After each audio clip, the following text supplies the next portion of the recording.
around the issue of respite services in Cavan and Monaghan, and I know the Minister will agree that for the family of a child with disabilities, respite can make a huge difference. It's good for the child, it's good for the parents, it's good for the siblings, and it's an essential relief that ensures that families can continue to care for their own child at home, but with a break to either address other responsibilities, just to catch up on sleep, and to provide everyone with, just as the word says, a little bit of respite.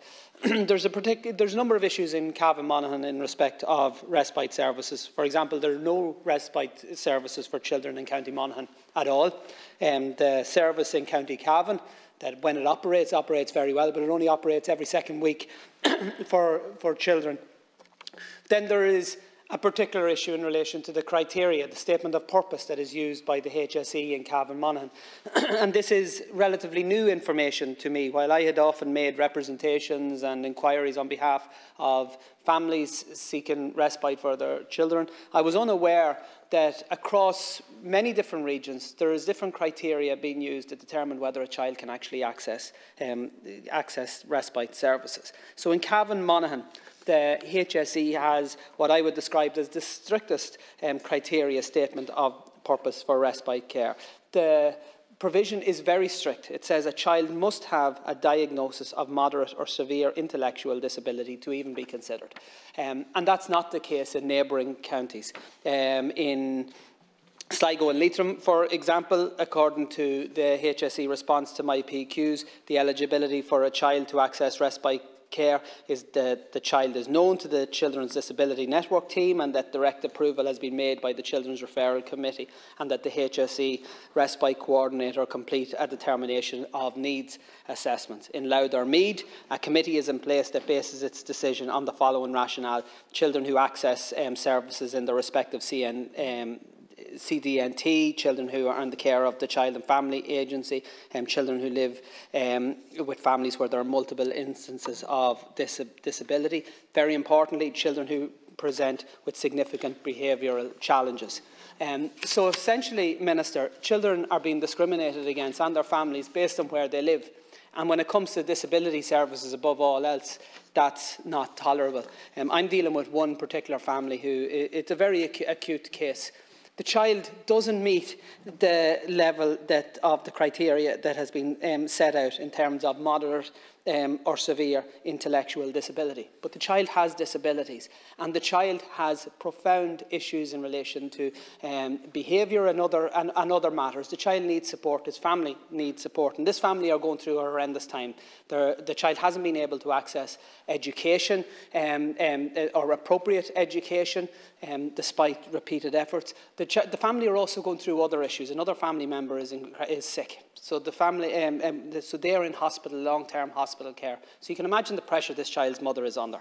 And yet none of that is taken into consideration in relation to respite care. So the HSE have told me that they're reviewing the issue in terms of the criteria. Will you give a commitment that that will be expedited? And will you agree to meet with this particular family to hear firsthand how the current policy is impacting on them? Thank you. Minister. Thank you, Laskin and Corla. And I will be known for my brevity as well. So yes, I will agree to meet the family concerned deputy. And yes, I will certainly take this matter up as well before I ever meet with the family, if you want to give me the case details. Because as far as I'm concerned, while you might feel it is just the Cavan-Monaghan region, it's hard to believe in credit in the 21st century that actually that barrier relation to behavioural is in place in a lot of places around the country. And depending on the particular provider or organisation, their mission statement might be that they might only support individuals that have mild to moderate intellectual disabilities, but does not stipulate that they will support children that have behavioural issues. Of course, and it's only recently myself and the Lascan would have read an article from Galway in relation to a family that needed access to respite. And we know the value of respite. And respite can never, ever be underestimated in its value in supporting a family. You in your particular area in Cavan-Monaghan are quite an anomaly to the whole country, to be quite honest with you, Deputy, between Cavan and Monaghan to provide children's respite on every second week for the entire county, for 2 counties, is out of one particular building, anomaly house. Is it? Maybe I'm correcting it. Or anomaly View Respite Centre. I cannot fault them there whatsoever, but they're only being able to do it every second week. It is my ambition to address the lack of children's respite in your Cavan and Monaghan area. You happen to be in CHO1, which has a huge amount of counties. We have Leitrim, Donegal, and we have Sligo, as well as Cavan and Monaghan. But there is a plan at this moment in time that we will adjust children's respite services, but we have put our first places in place there in relation to Little Wonders. Funding was sourced for Little Wonders there, so they could do after schools, so they could actually support children of early years that actually are in the preschool element, or perhaps after school that children could attend. So we have put a step in place since I would have met you last year. That has been put in place for September 2023, just 2022, just gone. That has been put in place.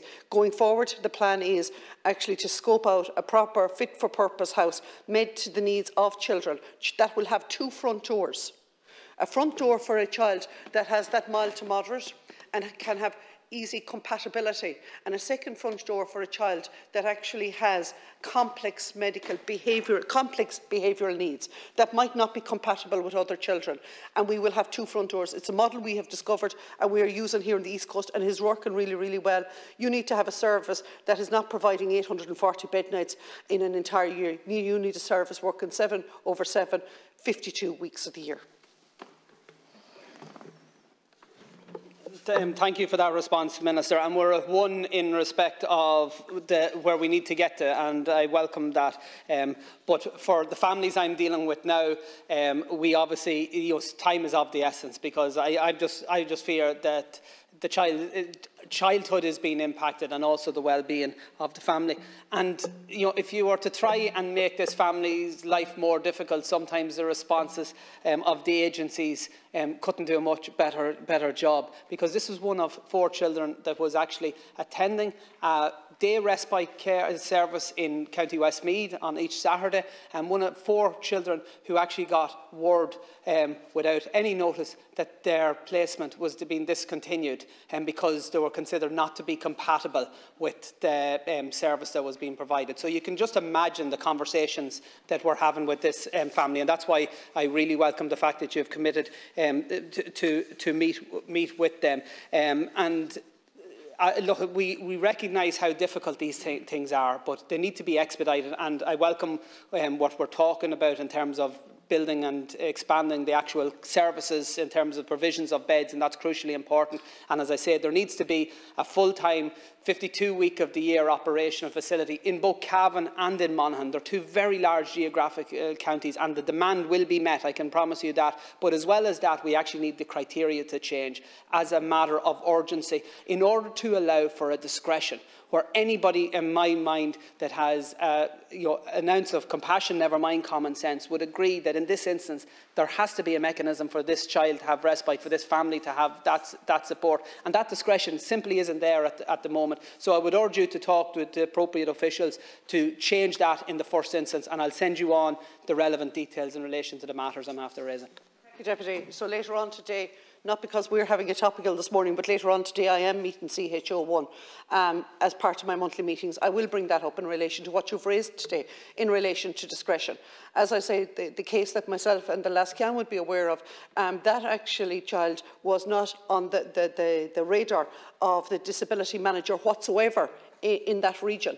So I will raise that today. Discretion is required. You should not need a diagnosis if you are known on your CDNT team that that family is in crisis, that the circumstance for the carers has changed, that the carers need that support. That mother must be at the end of her tether trying to support her partner, support the other children, and still have a child that needs 150% support. So you are right in raising this. Discretion is required at all times, and compassion needs to be part of it, because in order for the relationship not not to break down. And in order for us not to have emergency cases where children have to end up going into full-time residential care, which is not what anybody wants whatsoever, we need to support the family. We need to support the siblings. And this word about non-compatibility, if the child is non-compatible with the other four, we need to find arrangements. We need to be flexible. We need to be pragmatic. And that's my ask of the HSE. And farming children out from county to other counties is not how we do business, because it is all supposed to be about closest to home, building that relationship, ensuring that they have the supports in their own community.